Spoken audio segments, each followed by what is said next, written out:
Thank you, Mr. Speaker. I rise today in support of this resolution rejecting President Trump's illegal tariffs on Canada, our friend, our neighbor, and our ally.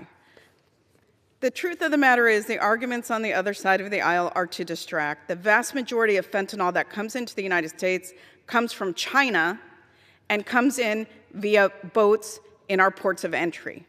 They want to distract to take away from the real issue, which is that the Constitution is very clear.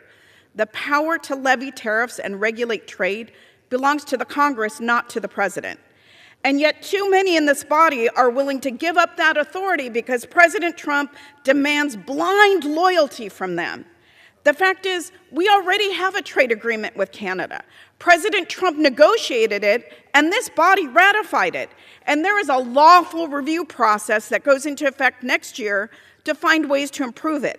That is how responsible governments handle trade disputes, by following the law, not through weird social media tantrums about bridges and hockey trophies, or through childish threats to annex a sovereign nation and make it the 51st state. His daily barrage against Canada does not make him look tough. It's certainly not strategic. It's just reckless, and frankly, it's bizarre. But we're now seeing the consequences of allowing the president's unhinged behavior to go unchecked. American families, small businesses, and farmers are paying the price for these endless trade wars. Trump's tariff tantrums have cost households more than $1,600 a year in higher prices. Families in the United States are paying more for groceries, cars, housing, utilities, the basic necessities. What about the deaths from families that are struggling from food insecurity? Do those not matter? And it's pushing our allies closer to our adversaries. Last month, Canada announced it was lowering its 100% tariffs on Chinese electric vehicles.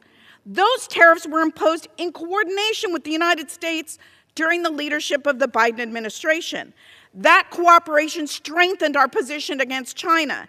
And now, because of this administration's chaotic trade policies, that progress is unraveling. Rather than target the real bad actors, the president is picking fights with our friends. And instead of standing up for their constituents and defending Congress's constitutional authority over trade, most Republicans in this chamber are surrendering it to the president, choosing blind allegiance to him over the people that they are supposed to represent.